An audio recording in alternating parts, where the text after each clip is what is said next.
Hello students. So in our previous lecture we have completed the three types of bonds based on octet rule: the ionic bond, covalent bond and coordinate bond.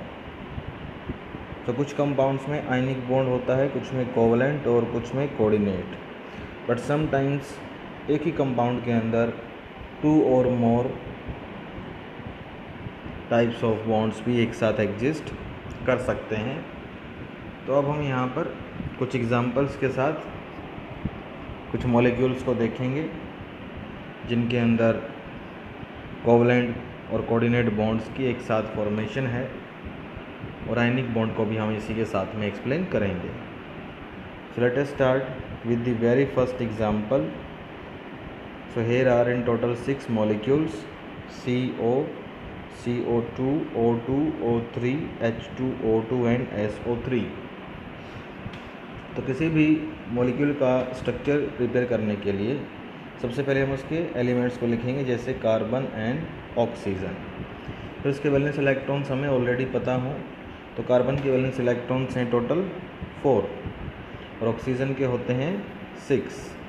तो इन 10 electrons को हमें valence shell में इस तरह से arrange करना है कि दोनों एलिमेंट्स का जो ऑक्टेट है वो कंप्लीट हो जाए. सो हियर इन 10 इलेक्ट्रॉन्स अगर हम किसी एक इलेक्ट्रॉन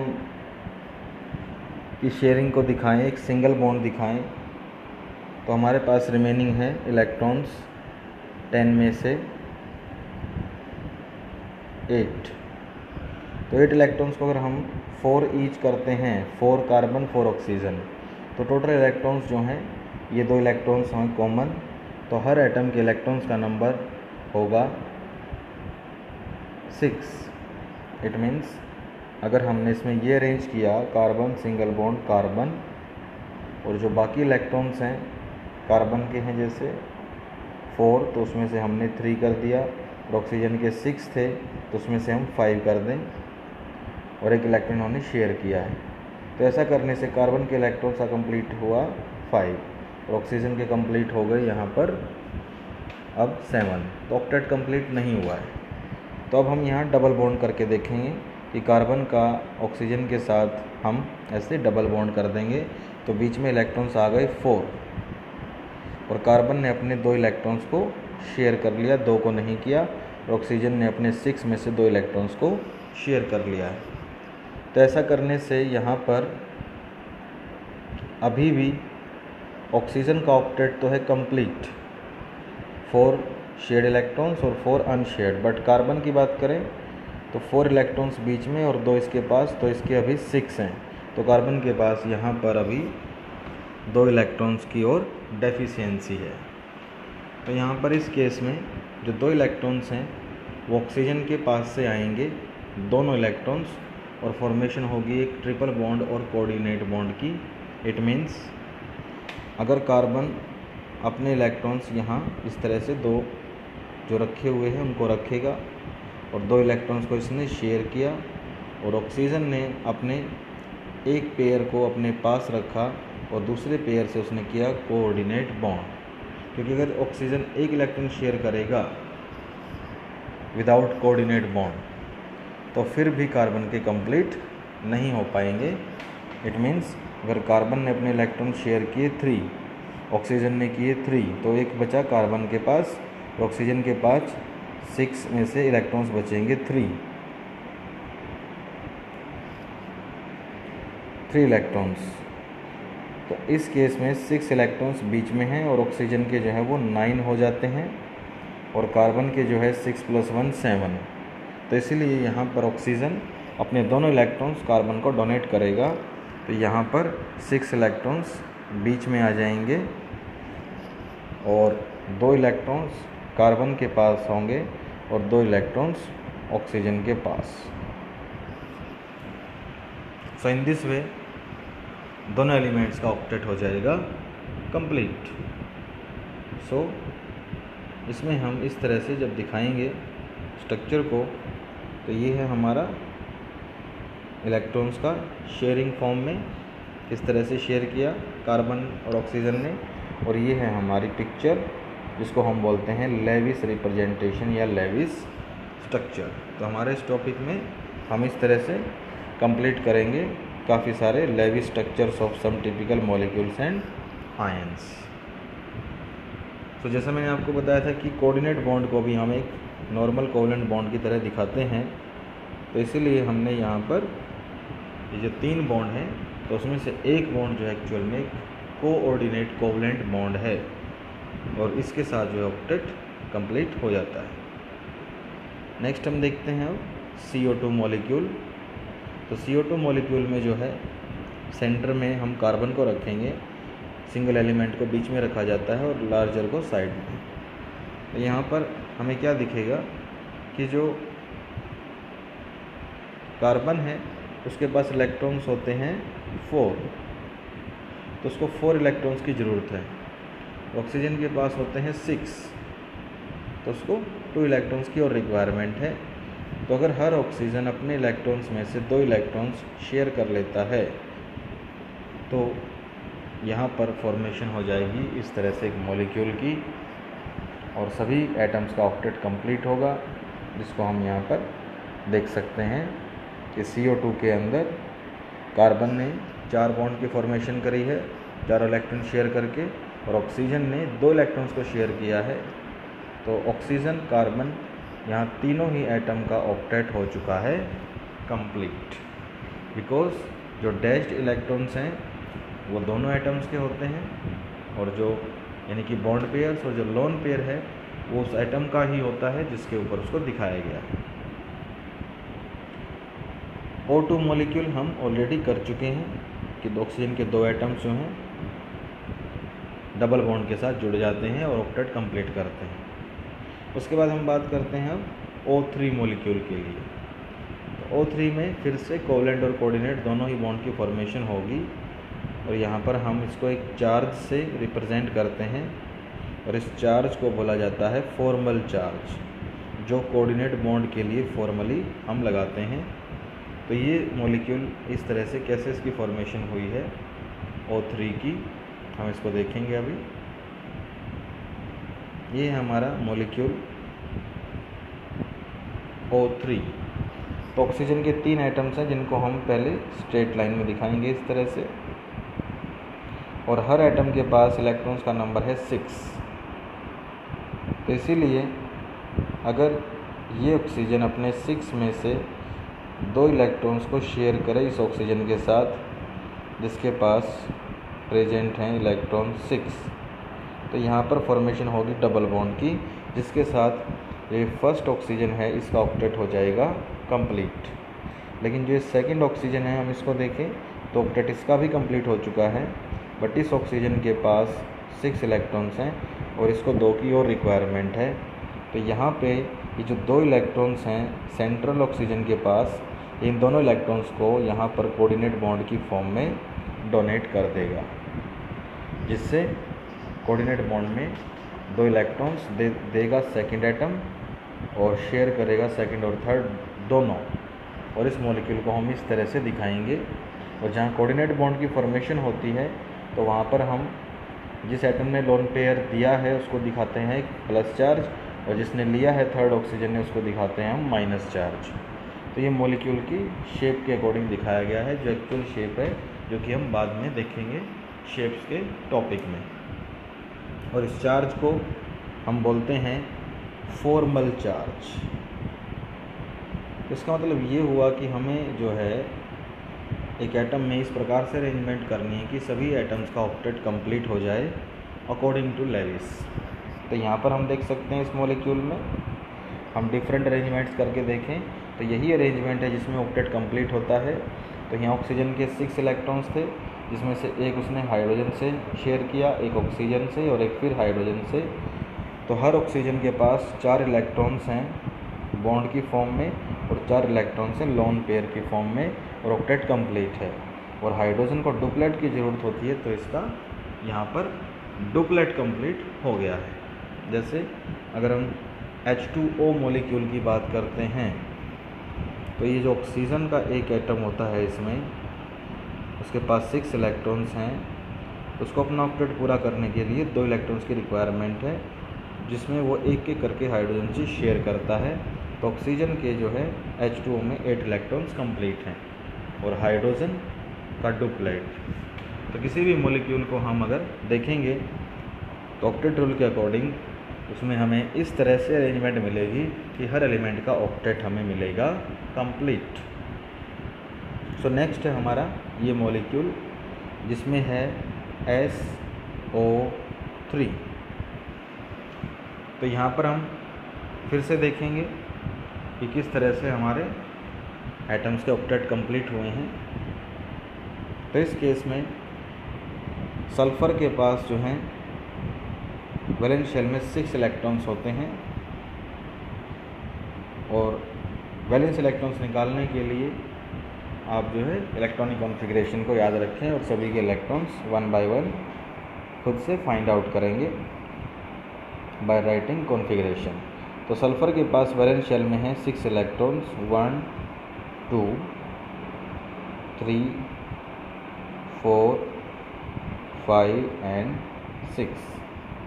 तो 6 में से इसको 2 इलेक्ट्रॉन ही शेयर करने हैं और अगर ये किसी ऑक्सीजन के एक एटम के साथ अपने 2 इलेक्ट्रॉन शेयर करता है तो ऑक्सीजन की वैलेंस शेल में भी होते हैं electrons total equal to 6।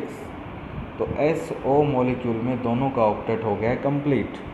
But 2 और जो ऑक्सीजन के एटम्स हैं उन ऑक्सीजन के एटम्स के पास भी वैलेंस शेल में 6 इलेक्ट्रॉन्स हैं और हर ऑक्सीजन को अब 2 इलेक्ट्रॉन्स की रिक्वायरमेंट है और सल्फ़र को अब और किसी से इलेक्ट्रॉन लेने की ज़रूरत नहीं है।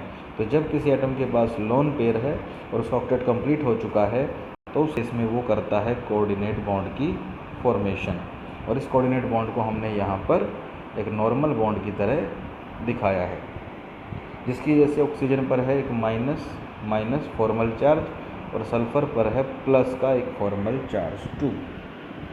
तो फॉर्मल चार्ज जो है वो हम कोऑर्डिनेट बॉन्ड के लिए यूज़ करते हैं। तो अब हम यहाँ पर कुछ और बड़े मॉलिक्यूल्स देखेंगे जिसमें एटम्स का टाइप जो है 2 से ज़्यादा है, जैसे HClO4। तो इसके अंदर हाइड्रोजन, क्लोरीन और ऑक्सीजन 3 तरह के एटम्स हैं। हाइड्रोजन की वैलेंस शेल में 1 इलेक्ट्रॉन होता है, क्लोरीन के 7 होते हैं और ऑक्सीजन की वैलेंस शेल में इलेक्ट्रॉन्स का नंबर होता है 6। तो अकॉर्डिंगली हम इसको अभी हर तरह से जब अरेंज करके देखते हैं तो ऑक्टेट कंप्लीट होने के लिए हमें इस तरह का डायग्राम देखने को मिलता है जो सबसे ऊपर दिखाया गया है, दिस वन। तो इसको समझने के लिए ये कैसे ऑक्टेट कंप्लीट है हम इसमें देखेंगे। जो क्लोरीन है हाइड्रोजन को छोड़कर हाइड्रोजन सेंट्रल एटम कभी नहीं होगा। उसके अलावा जो अदर एटम्स होंगे तो उसमें जो एटम सिंगल होगा जैसे कि क्लोरीन, तो वो हमेशा सेंट्रल एटम ही बनेगा। तो क्लोरीन की वैलेंस शेल में इलेक्ट्रॉन्स का नंबर था 7, 1 2 3 4 5 6 एंड 7। तो 7 में से एक इलेक्ट्रॉन अगर वो H से शेयर कर ले तो H का डुप्लेट कंप्लीट कर सकता है, लेकिन उसके पास ऑक्सीजन का नंबर जो है वो 4 है। तो 4 ऑक्सीजन से अटैच करने के लिए वो एक ऑक्सीजन को यहाँ बीच में ले लेगा इस तरह से, और इसको जब ये इस पोजीशन पर लेके आएगा तो क्लोरीन अपना एक इलेक्ट्रॉन ऑक्सीजन से शेयर करेगा और ऑक्सीजन हाइड्रोजन से, जिससे ऑक्सीजन का पूरा हो जाता है ऑक्टेट और हाइड्रोजन का पूरा हो जाता है डुप्लेट। लेकिन जो हमारा क्लोरीन है, क्लोरीन एटम, इसके पास एक इलेक्ट्रॉन शेयर करने के बाद अभी भी 6 इलेक्ट्रॉन्स बच जाते हैं और अब इसको किसी इलेक्ट्रॉन को शेयर करने की ज़रूरत नहीं है। तो अब बाकी बचे हुए जो ऑक्सीजन थे हमारे, ऑक्सीजन 1, ऑक्सीजन 2 एंड ऑक्सीजन 3, तो इन सभी के साथ ये जो बॉन्ड है ये है एक कोऑर्डिनेट बॉन्ड। इट मीन्स जब H के साथ O और O के साथ Cl जुड़ गया तो तीनों का ऑक्टेट कंप्लीट हो चुका है, 1 2 3 4, और 4 इलेक्ट्रॉन्स ऑक्सीजन के बॉन्ड्स की वजह से हैं और क्लोरीन के पास थे ऐसे इस प्रकार से बचे हुए ये लोन पेयर्स। तो इसीलिए क्लोरीन ने 3 ऑक्सीजन के साथ इस तरह से कोऑर्डिनेट बॉन्ड किया, बिकॉज ऑक्सीजन को रिक्वायरमेंट होती है 2 इलेक्ट्रॉन्स की, तो दोनों इलेक्ट्रॉन्स क्लोरीन ने लोन पेयर के दिए शेयर करने के लिए, जिससे उसको एक्स्ट्रा इलेक्ट्रॉन उसके नहीं इंक्रीज़ हुए और ऑक्सीजन का भी ऑक्टेट कंप्लीट हो गया, और इसको हमने मॉलिक्यूल को इस तरह से दिखा दिया। सो सभी मॉलिक्यूल्स में जैसे हम यहाँ पर अगर देखें तो ये है HNO2, तो जहाँ पर भी हाइड्रोजन होगा और ऑक्सीजन साथ में एक और एटम, तो हमेशा ऑक्सीजन जो है वो 2 एटम्स के बीच में आ जाएगा, जिससे उसका ऑक्टेट हो जाता है कंप्लीट। और नाइट्रोजन की वैलेंस शेल में इलेक्ट्रॉन्स का जो नंबर है वो होता है 5। तो जब नाइट्रोजन ने ऑक्सीजन से इलेक्ट्रॉन शेयर किया, ऑक्सीजन ने हाइड्रोजन से, तो नाइट्रोजन की वैलेंस शेल में इलेक्ट्रॉन्स का नंबर बच गया है 4। तो अब नाइट्रोजन का यहाँ ऑक्टेट कंप्लीट नहीं है, ऑक्सीजन का कंप्लीट है, बट नाइट्रोजन के पास इलेक्ट्रॉन 5 थे और एक शेयर करने से हो गए 6, इसको 2 इलेक्ट्रॉन और शेयर करने हैं। तो अगर ये किसी एक ऑक्सीजन से डबल बॉन्ड कर ले, उसके 2 इलेक्ट्रॉन शेयर करके, तो ऑक्सीजन के पास इलेक्ट्रॉन्स का नंबर हो जाएगा 8। तो ये है हमारा HNO2। और अगर HNO3 की बात करें तो इसमें एक और एक्स्ट्रा ऑक्सीजन ये है जो इस लोन पेयर के साथ कोऑर्डिनेट करेगा और अपने 6 इलेक्ट्रॉन्स को शेयर नहीं करेगा, दोनों इलेक्ट्रॉन नाइट्रोजन से लेगा। तो उसको हम यहाँ ऐसे दिखाएंगे। तो हमें आइडेंटिफाई करना है कि कौन सा बॉन्ड जो है हमारा कोऑर्डिनेट बॉन्ड है, और उसको आइडेंटिफाई करने के लिए हम कंप्लीट करके देखेंगे कि नाइट्रोजन की वैलेंस शेल में कितने इलेक्ट्रॉन्स थे, उसने कितने शेयर किए हैं। तो नाइट्रोजन की वैलेंस शेल में इलेक्ट्रॉन्स होते हैं 5, और यहाँ पर इसने इलेक्ट्रॉन शेयर किए हैं टोटल 4। तो इट मीन्स जो 5th इलेक्ट्रॉन है किसी एक बॉन्ड में, वो नाइट्रोजन का अपना इलेक्ट्रॉन है, यानी कि ये बॉन्ड इसमें। तो ऑक्सीजन पर है फॉर्मल नेगेटिव चार्ज और नाइट्रोजन पर है फॉर्मल पॉजिटिव चार्ज। तो इस तरह से काफ़ी सारे मॉलिक्यूल्स हैं जिनके स्ट्रक्चर हम इस रूल से क्रिएट कर सकते हैं। तो यहाँ पर आपने इन सभी मॉलिक्यूल्स को बाकी को खुद करके देखेंगे प्रैक्टिस के साथ, और इस डायग्राम में से आप स्क्रीनशॉट ले लेंगे। H3PO4 CN negative, NO2 NO3 करवा दिया है मैंने, SO4 2 negative and PO3 3 negative, O2 negative, H3O positive. तो यहाँ पर हम एक नेगेटिव आयन को और करेंगे। इसमें से हमने NO2 NO3 तो किया है अभी HNO2 HNO3 के अंदर, बट नेगेटिव के लिए हम एक एग्जांपल और देखते हैं। जहाँ पर नेगेटिव चार्ज आ जाता है तो उसका मतलब है कि वहाँ पर इलेक्ट्रॉन का नंबर एक ज़्यादा हो गया है। तो नाइट्रोजन की वैलेंस शेल में इलेक्ट्रॉन्स का नंबर होता है टोटल 5, और ऑक्सीजन के एटम्स के इलेक्ट्रॉन्स की वैलेंस शेल का नंबर होता है 6। तो यहाँ पर कोई एक इलेक्ट्रॉन एक्स्ट्रा आ गया है, तो टोटल इलेक्ट्रॉन्स का जो नंबर है यहाँ पर 5 हैं नाइट्रोजन के, और 6 इलेक्ट्रॉन्स एक ऑक्सीजन के पास है, इंटू 3 करेंगे और प्लस में एक इलेक्ट्रॉन एक्स्ट्रा करेंगे माइनस चार्ज के लिए। तो ये हो जाएगा 5 + 18 + 1, तो ये हमारा टोटल हो जाएगा 24 इलेक्ट्रॉन्स। तो बस हमें एक इलेक्ट्रॉन एक्स्ट्रा लेकर और 24 इलेक्ट्रॉन्स को वहाँ अरेंज करना है। तो NO3 में हमें इस तरह की अरेंजमेंट मिलेगी। नाइट्रोजन अपनी वैलेंस शेल में से 2 इलेक्ट्रॉन्स को शेयर करेगा ऑक्सीजन के साथ इस तरह से, और इस इलेक्ट्रॉन को शेयर करने से इस ऑक्सीजन का ऑक्टेट हो गया है कंप्लीट। 4 इलेक्ट्रॉन्स लोन पेयर्स के और 4 इलेक्ट्रॉन बॉन्ड पेयर के। और नाइट्रोजन के पास टोटल इलेक्ट्रॉन्स का जो नंबर है वो 5 था, जिसमें से 2 उसने शेयर कर लिए, तो उसके पास अब इस तरह से 1 2 और 3 इलेक्ट्रॉन्स बचेंगे। तो जो एक इलेक्ट्रॉन एक्स्ट्रा था माइनस चार्ज वाला, वो इलेक्ट्रॉन ऑक्सीजन के पास है। तो यहाँ पर एक ऑक्सीजन हमारा ऐसा है जो है इलेक्ट्रॉन 7 के साथ। तो जो 7 इलेक्ट्रॉन वाला ऑक्सीजन है वो अपने इलेक्ट्रॉन्स में से 7th इलेक्ट्रॉन को यहाँ शेयर करेगा इस तरह से।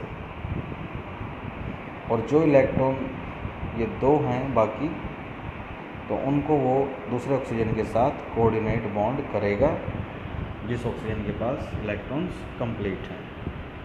इट मीन्स जो भी नेगेटिव चार्ज है ऐसे कंपाउंड्स में तो वो हर ऑक्सीजन के ऊपर मिलेगा। जैसे अगर हम यहाँ सल्फेट की बात करें SO4 नेगेटिव, तो इसमें एक सल्फ़र है और टोटल ऑक्सीजन का नंबर है 4। 2 नेगेटिव में से हर ऑक्सीजन पर एक एक नेगेटिव चार्ज होगा और 2 ऑक्सीजन पर कोई चार्ज नहीं है। तो सल्फ़र की वैलेंस शेल में इलेक्ट्रॉन्स का नंबर होता है 6, ऑक्सीजन का भी होता है 6 and 6, लेकिन इन दोनों में होगा इलेक्ट्रॉन्स का नंबर 7 and 7 इन ईच। तो इसके अकॉर्डिंग जब हम डायग्राम हमारा प्रिपेयर करेंगे तो कुछ इस तरह से आएगा हमारे पास कि सेंटर में है ये सल्फ़र और इस सल्फ़र ने अपने 6 इलेक्ट्रॉन्स को कैसे शेयर किया है हम देखेंगे। 1 2 3 4 5 एंड 6। तो जिन 2 ऑक्सीजन पर माइनस चार्ज था, जिनके पास इलेक्ट्रॉन्स का नंबर 7 था, तो उन्होंने अपना इलेक्ट्रॉन यहाँ पर किया एक शेयर और ये नेगेटिव चार्ज। एक और ऑक्सीजन था जिसके पास 7 इलेक्ट्रॉन्स थे, तो उसने भी अपने इलेक्ट्रॉन्स को यहाँ से शेयर किया है इस पर नेगेटिव चार्ज। और जो बाकी 2 ऑक्सीजन बच गए जिनके पास 6 इलेक्ट्रॉन्स थे, तो अब ऑक्सीजन का ऑक्टेट कंप्लीट है इसका और इसका, और सल्फ़र का ऑक्टेट भी कंप्लीट है। 2 2 4 इलेक्ट्रॉन्स और 4 इसके अपने लॉन पेयर्स के। तो अब ये शेयरिंग नहीं करेगा म्यूचुअल, अब करेगा अनम्यूचुअल शेयरिंग। तो इस ऑक्सीजन को ये कोऑर्डिनेट बॉन्ड करेगा और इस ऑक्सीजन के साथ भी करेगा कोऑर्डिनेट बॉन्ड। तो कोई भी एटम अपना ऑक्टेट कंप्लीट हो जाने के बाद जो है हमेशा कोऑर्डिनेट बॉन्ड करता है। और यहाँ पर हम ऐसा ही देख सकते हैं कि इस ऑक्सीजन के पास टोटल 7 इलेक्ट्रॉन्स थे, 8 हो गए, 7 थे 8 हो गए, इसके पास 6 थे, तो ये कोऑर्डिनेट बॉन्ड्स की वजह से 8 हो गए और सल्फ़र का ऑक्टेट अभी भी कंप्लीट है। सो इन दिस वे इस पूरे मॉलिक्यूल पर आ गया एक 2 नेगेटिव चार्ज। तो बाकी नेगेटिव आयन्स आप खुद करेंगे। इसमें एक पॉजिटिव आयन को हम और देखेंगे, जैसे है H3O पॉजिटिव। H3O पॉजिटिव का मतलब है कि यहाँ पर 3 हाइड्रोजन एटम्स हैं और एक है ऑक्सीजन। तो जो चार्ज होता है हमेशा वो आउटसाइड एटम्स पर आता है। तो ऑक्सीजन यहाँ पर अब की बार सेंट्रल एटम है और तीनों हाइड्रोजन उसके अराउंड प्रेजेंट हैं। तो एक हाइड्रोजन पर है पॉजिटिव चार्ज और बाकी हाइड्रोजन पर है नो चार्ज। तो इसलिए इसके पास एक इलेक्ट्रॉन है, इसके पास एक, और इसके पास है 0 इलेक्ट्रॉन्स। इसको 1 इलेक्ट्रॉन की ज़रूरत है, इसको 1 की, और इस हाइड्रोजन को 2 इलेक्ट्रॉन्स की ज़रूरत है। और ऑक्सीजन की वैलेंस शेल में इलेक्ट्रॉन्स का नंबर होता है 6, 1 2 3 4 5 6। तो ये हाइड्रोजन से इसने अपना 1 इलेक्ट्रॉन, इससे 1 इलेक्ट्रॉन शेयर किया, ये हो गया H2O। और H प्लस को ज़रूरत थी 2 इलेक्ट्रॉन्स की, तो इसने इन दोनों इलेक्ट्रॉन के साथ मिलकर यहाँ किया कोऑर्डिनेट बॉन्ड। तो जिसको हम फाइनली एक नॉर्मल कोवलेंट बॉन्ड की तरह दिखाएंगे इस तरह से, और पूरे के ऊपर दिखाएंगे एक positive charge. So in this molecule we will have this structure. So in this structure there are 3 bonds of oxygen, जिसमें से ये एक बॉन्ड है कोऑर्डिनेट बॉन्ड, और इस H के ऊपर था हमारा एक पॉजिटिव चार्ज, और वही पॉजिटिव चार्ज यहाँ ऊपर आ गया है। So in this way we have completed this. तो यहाँ पर आप इन सभी मॉलिक्यूल्स को नोट कर लें, और जो मॉलिक्यूल बच गए हैं और या उसके अलावा कोई भी अलग मॉलिक्यूल आपको दिखे तो उसका डायग्राम, उसका पिक्चर, लेविस स्ट्रक्चर जो है आप बनाकर देखेंगे। तो इन सभी को दोबारा से रिपीट करके, और जो मॉलिक्यूल इसमें से हमने नहीं किए हैं तो एक एक करके इन सभी को अच्छे से आपने देखना है कि कैसे उनका ऑक्टेट कंप्लीट हुआ है। Thank you.